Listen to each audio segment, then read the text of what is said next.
मजदूर और शहीद के मूल मंत्र के साथ जब कांग्रेस के पूर्व अध्यक्ष राहुल गांधी छत्तीसगढ़ की सरजमी पर पहुंचे तो सीएम भूपेश बघेल ने उनका जोरदार स्वागत किया। राहुल गांधी का यह दौरा बेहद खास रहा। जब कांग्रेस के पूर्व अध्यक्ष एयरपोर्ट पहुंचे तो सीएम बघेल ने उनकी अगवानी की और फिर कार्यक्रम स्थल यानी साइंस कॉलेज के लिए रवाना हो गए। इस दौरान सीएम बघेल और राज्य के तमाम मंत्री और कांग्रेसी नेता भी मौजूद रहे। गढ़बो नवा छत्तीसगढ़ की आस को नया विश्वास देते हुए आज 4 नई योजनाओं की शुरुआत हुई। ये सभी योजनाएं भूमिहीन ग्रामीण कृषि मजदूर के साथ युवाओं से नाता रखने वाली हैं, तो वहीं देश की विरासत को सहेजने की पहल भी है।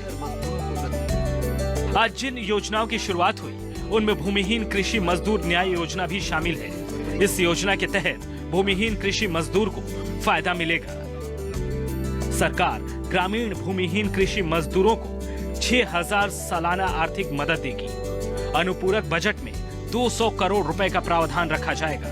3,55,000 भूमिहीन कृषक मजदूरों को इसका लाभ मिलेगा। 1 सितंबर 2021 से 30 नवंबर 2021 तक पंजीयन का काम हुआ है। भूमिहीन परिवारों के लिए ये एक बड़ा सहारा साबित होगा। इसके लिए पात्रता केवल छत्तीसगढ़ के मूल निवासियों को होगी। चरवाहा, बढ़ई, लोहार, मोची, नाई, धोबी, पुरोहित वर्ग इसके लिए पात्र होंगे। पौनी पसारी से जुड़े परिवार, वनोपज संग्राहक एवं अन्य वर्ग भी इसके पात्र होंगे।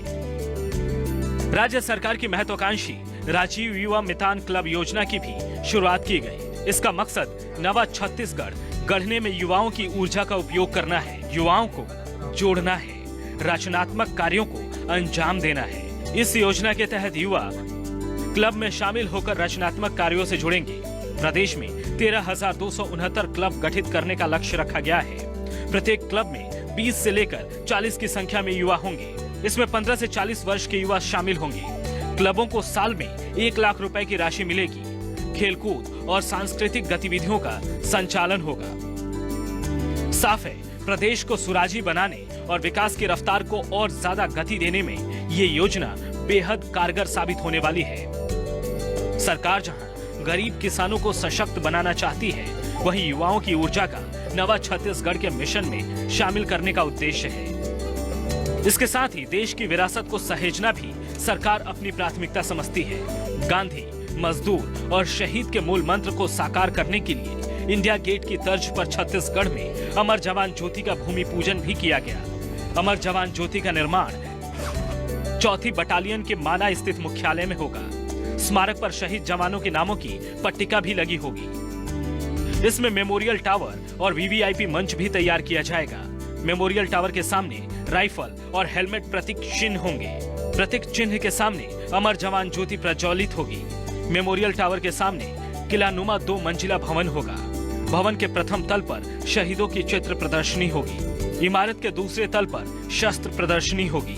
16 बिगुलरों के खड़े होने के लिए 16 गुंबदों का निर्माण होगा। कांग्रेस पार्टी और राज्य सरकार महात्मा गांधी के विचारों को आदर्श मानती है। ऐसे में वर्धा की तर्ज पर नवा रायपुर में सेवाग्राम का निर्माण किया जा रहा है। सेवाग्राम में आजादी की लड़ाई की झलक दिखेगी, जिसका उद्देश्य आजादी के आंदोलन और राष्ट्रीय इतिहास को जीवंत रखना है। 75 एकड़ जमीन पर सेवाग्राम का निर्माण होगा। छत्तीसगढ़ की विशिष्ट कला, शिल्प कला की यहाँ झलक दिखेगी। सेवाग्राम में एक ओपन थिएटर भी होगा। ओपन थिएटर में सांस्कृतिक कार्यक्रम का आयोजन होगा। सेवाग्राम के माध्यम से पर्यटन को बढ़ावा मिलेगा। आश्रम का वातावरण आत्मिक शांति देने वाला होगा। छत्तीसगढ़ की लोक कलाओं को प्रोत्साहन दिया जाएगा। वृद्धाश्रम और वंचितों के लिए स्कूल भी खुलेंगे। ये गांधीवादी सिद्धांतों, ग्रामीण कला शिल्प का केंद्र भी होगा। बुजुर्गों को दूसरा घर और यहाँ वैचारिक आदान प्रदान की सुविधा होगी। इसके अलावा साइंस कॉलेज मैदान में विकास प्रदर्शनी भी लगाई जा रही है, जो 5 फरवरी तक चलेगी। प्रदर्शनी में गोधन न्याय योजना से जुड़ी अलग अलग आय मूलक गतिविधियों, आजीविका मिशन, बस्तर संभाग की विशिष्ट पहचान और उपलब्धियों का जीवंत प्रदर्शन किया गया है। वहीं प्रदर्शनी में महात्मा गांधी की विचारधारा, युवाओं के योगदान, ग्रामीण भूमिहीन कृषि मजदूर, शहीदों को नमन जैसे विषयों पर संगोष्ठी परिचर्चा का आयोजन भी किया जाएगा। साफ है, राहुल गांधी का यह दौरा छत्तीसगढ़ के लिए ऐतिहासिक रहा। ये सौगात छत्तीसगढ़ के विकास के लिए मील का पत्थर साबित होगा। Bureau report, news 24, Madhya Pradesh.